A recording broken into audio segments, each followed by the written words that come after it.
in this book, history is our godmother at birth.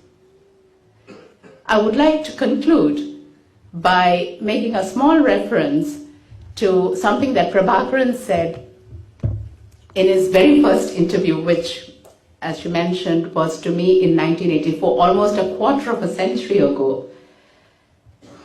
And I asked him a question.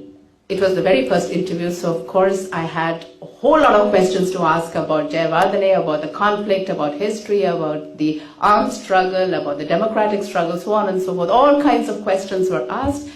And then I asked him one question, the answer to which I still remember a quarter of a century later. I've interviewed a whole number of presidents and prime ministers. I don't remember a single thing that any one of them said.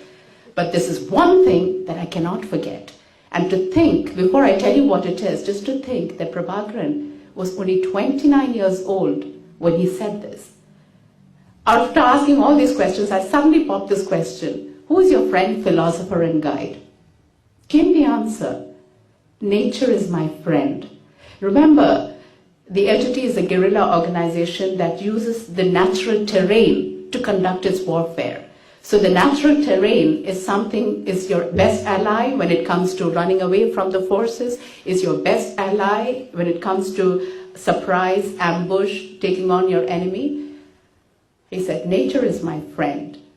Life is my philosopher. And who is his guide? History is my guide. If I say that Prabhakaran is the person that I have met in my life who has the greatest sense of foresight, I would say it is because of his deep understanding of history. It is that deep understanding of history, of the past, that enables him to have this clear vision into the future. And so I would like to conclude by saying that may history be the guide to take the Tamils of Sri Lanka to their rightful destiny so that they can live in peace, in freedom, in dignity, and above all, in honor. Thank you.